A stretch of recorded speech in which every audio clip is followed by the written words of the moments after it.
Le fils de Molière de Annie G. Chapitre 7.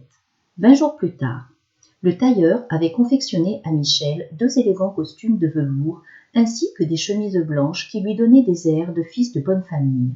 Ses cheveux blonds, coupés par un coiffeur, retombaient en boucles souples sur ses épaules. Planté sur la scène, il prit la pose face à Molière.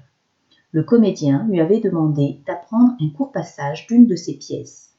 Michel possédait une mémoire exceptionnelle. Après 3 lectures à peine, il maîtrisait son texte, ce qui laissa son maître tout ébahi. Hélas, son interprétation l'enthousiasma beaucoup moins. Il devait jouer un jeune seigneur ennuyé par un fâcheux, un casse-pied qui ne le lâchait pas d'une semelle. Il se lança pour la 3e fois. « Sous quel astre, bon Dieu, faut-il que je sois né, pour être de fâcheux toujours assassiné ?» « Non, non, non !» s'écria Molière. En un quart d'heure, Michel n'avait pu réciter plus de 8 vers d'affilée. Rien n'allait jamais. Il soupira et attendit les explications de son professeur. « Tu déclames comme au théâtre du Marais ou à celui de l'hôtel de Bourgogne, jeta-t-il. »« Mais, s'indigna Michel, ma mère récitait les vers ainsi. Elle possédait une diction parfaite. Elle épelait presque les mots en articulant et en roulant les R. Oui, car la baronne jouait pour les prétentieux de ces 2 temples des belles lettres. Ces mots étaient emplis de mépris. « Pour être de fâcheux toujours assassiné » se moqua-t-il ensuite.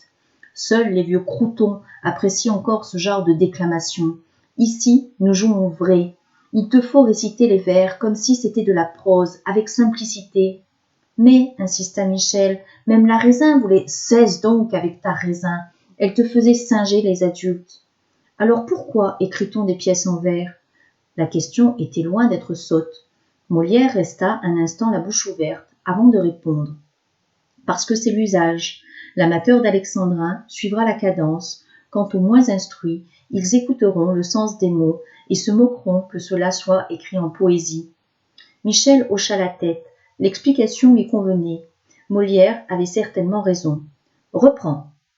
Sous quel astre, bon Dieu, faut-il que je sois né pour être de fâcheux toujours assassiné ? Non, tu dois être exaspéré. Ce fâcheux gâche ta journée, il t'importune. Clame-le haut et fort, serre les poings, grimace, en prose s'il te plaît. Michel prit une respiration.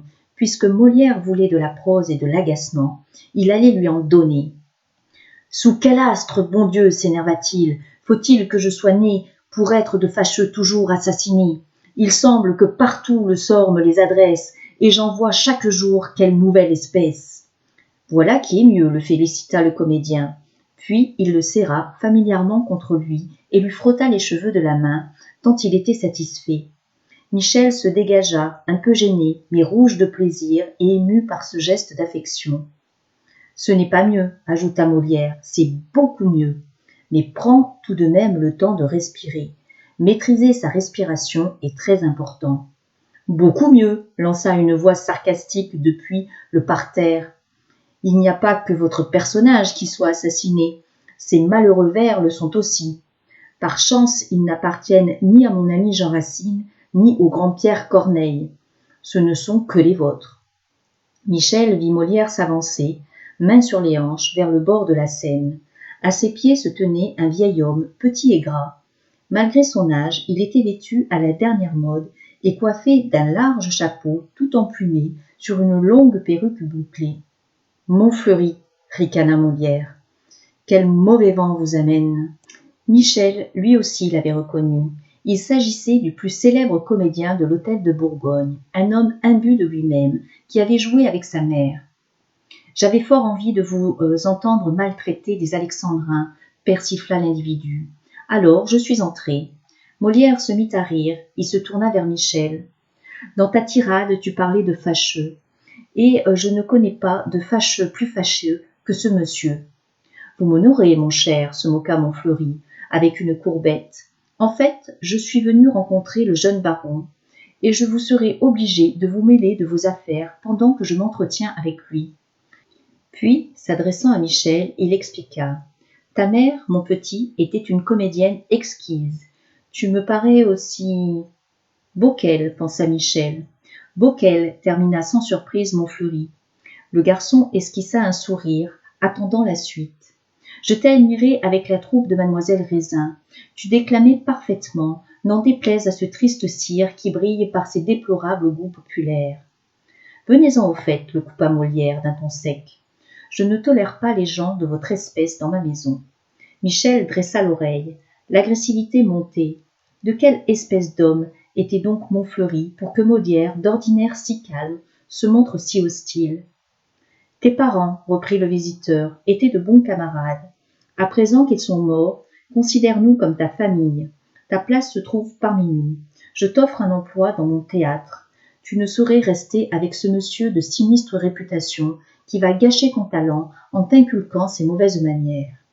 Si l'offre paraît tentante, le bonhomme se révélait parfaitement détestable. Michel jeta un coup d'œil à Molière. Il avait blêmi sous l'insulte, mais Lagrange entrait à son tour, sur scène, sourcils froncés. « Un problème, patron ?» L'esclandre menaçait. Michel s'empressa de lancer, avec ce masque d'ange sage dont il savait si bien se servir. « Je vous remercie beaucoup, monsieur. Je suis très flatté que vous me considériez de votre famille. Mais je ne peux quitter monsieur de Molière. Le roi en personne m'a confié à lui. Je ne peux défier sa majesté en vous suivant. » Molière et Lagrange se mirent à sourire, satisfaits de constater que le garçon désirait rester avec eux. « Je crois que l'affaire est entendue, jeta Molière. Cependant, Montfleury se montra mauvais perdant. « Eh bien, rugit-il, j'irai voir le roi. Sa majesté ne peut laisser un enfant innocent entre les mains d'un mécréant tel que vous. »« Dehors !» cria à son tour Molière. « Vous vous en repentirez, menaça-t-il, en levant sa canne. Vous possédez pour le moment l'oreille de sa majesté, mais n'oubliez pas que la faveur royale passe vite. Je vais m'employer à faire tourner le vent. Michel rejoindra bientôt les siens. « Dehors !» répéta Molière, en montrant la porte. L'individu à peine sorti, le comédien sembla se replier sur lui-même. « Ce misérable m'a épuisé, annonça-t-il à Michel. Cessons cette leçon. Rentrez vous reposer, patron, lui conseilla Lagrange. Je m'occuperai de faire préparer la salle. Merci, mon ami. Une quinte de toux le courba en deux. Avant de disparaître derrière le rideau des coulisses, Molière se retourna un instant pour lancer au jeune garçon. Merci d'avoir refusé l'offre de cet hypocrite. Tu sais, je ne suis point si mauvais qu'il le dit. Molière sortit. Lagrange soupira, aussi agacé que soucieux. Puis il siffla entre ses doigts. Aussitôt, deux hommes en chemise vinrent le rejoindre. Cet après-midi, la troupe jouait L'École des femmes, une des dernières pièces de Molière. Si elle remportait du succès auprès du public, elle n'offrait malheureusement plus l'attrait de la nouveauté. Aujourd'hui encore, la salle serait à moitié vide. Commencez à mettre en place les décors de l'acte 1, leur ordonna Lagrange. Les machinistes acquiescèrent et partirent chercher de hautes toiles peintes, attachées à de grands cadres de bois, qu'ils firent glisser au sol avant de les fixer dans les cintres. Ils y grimpèrent avec l'agilité de marins dans la voilure d'un navire. Michel, tout en admirant leur force et leur dextérité, lança au comédien. « Monsieur de Molière et Montfleury ne s'apprécient guère. » Lagrange laissa échapper un rire. « Ah ça, tu peux le dire. Je ne connais pas de pire punaise que Montfleury. Méchant comme une teigne, gonflé d'orgueil, cet homme est une calamité. » Il semblait menacer monsieur de Molière. Pourtant celui-ci est la gentillesse même. Posséderait-il des ennemis ? Des ennemis, reprit Lagrange, hilar. Tu veux plaisanter, tu n'as donc jamais vu des pièces de Molière ? Michel baissa le nez. Il devait être certainement le seul à Paris, à part quelques bigotes et quelques infirmes moribonds, à n'être jamais allé écouter la troupe du roi. Vous avez vu juste, monsieur Lagrange, soupira-t-il. Hormis les farces de la Raisin et les tragédies que jouait ma mère, je ne connais rien du monde du théâtre. Il s'arrêta avant de poursuivre avec un certain aplomb. Cela a parfois du bon de ne rien savoir, car on voit les choses avec plus de recul.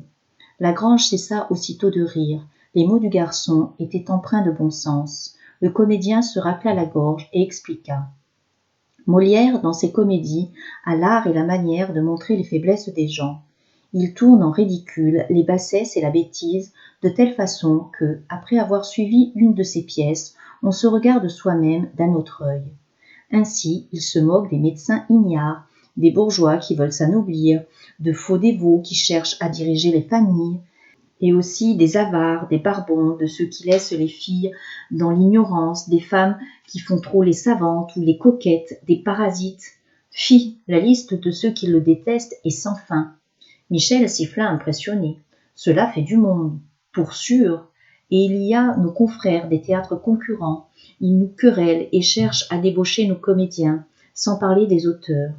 Tiens, ce Jean Racine que mentionnait Montfleury, il nous a joué un sale tour voilà 3 mois. Il nous avait donné une pièce, Alexandre. Nous l'avons montée à grands frais. Et ne voilà-t-il pas qu'il l'a portée aussi à Montfleury? 2 troupes qui affichent la même pièce en même temps, à Paris, cela ne s'était encore jamais vu. Tout cela pour vous couler? Évidemment. Nous traitions pourtant Racine en ami. Il mangeait à notre table et plaisantait avec nous. Molière en a été si secoué qu'il est tombé gravement malade. Et Montfleury? Lagrange, main sur les hanches, soupira avant de raconter. Avant notre arrivée, il n'existait que 2 grandes troupes à Paris, celle du Marais et celle de l'Hôtel de Bourgogne. Molière, qui sillonnait la France avec son théâtre itinérant, a eu la chance d'être protégé par monsieur, le frère du roi. Grâce à lui, nous avons obtenu l'honneur de jouer devant Louis XIV. Il nous a beaucoup appréciés, au point de nous offrir de partager le palais royal avec les Italiens, et de nous autoriser à porter le nom de troupes du roi. Il ne s'organise plus une fête à la cour sans nous. C'est magnifique. Seulement, reprit Lagrange, cette faveur royale a causé des jalousies.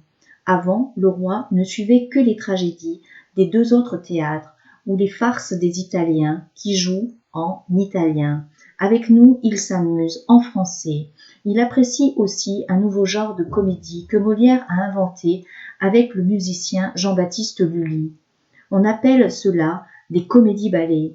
Il s'agit de textes entrecoupés de chants et de danses, où Sa Majesté elle-même ne rechigne pas à se mettre en scène. Montfleury est fou de rage devant notre réussite. Vous lui faites de l'ombre? Oui, sans compter que les gens du peuple viennent chez nous pour se distraire et non pour se fatiguer la cervelle avec des tragédies dont ils ne comprennent pas le premier mot. Mais revenons à Montfleury. Il n'a cessé de critiquer notre troupe, sans grand succès. Alors il a diffamé le patron.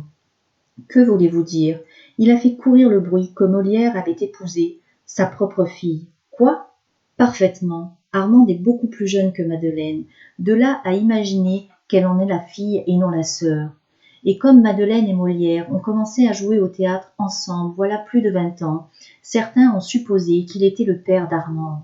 C'est ignoble, mais diablement efficace, ricana Lagrange. Montfleury s'est empressé de répandre ce ragot ordurier, jusqu'à écrire au roi, pour que l'on emprisonne notre patron pour inceste. Par chance, Sa Majesté n'en a pas cru un mot, et, afin de mettre un terme aux calomnies, il est même devenu le parrain du fils de Molière et d'Armande, ce pauvre petit Louis qui n'a pas vécu. À présent, Michel comprenait l'agressivité qui régnait entre les 2 hommes, entre la trahison de Jean Racine, les machinations de Montfleury et la frivolité d'Armande. Molière avait de quoi tomber malade. « Jamais je ne travaillerai chez ce fourbe, s'écria-t-il. Lagrange hocha la tête avant de répliquer maussade. « Tu es doué, les autres troupes l'ont constaté. Elles sont jalouses que le roi t'ait confié au palais royal. Je n'ose pas imaginer ce qu'elles vont manigancer pour t'enlever à nous.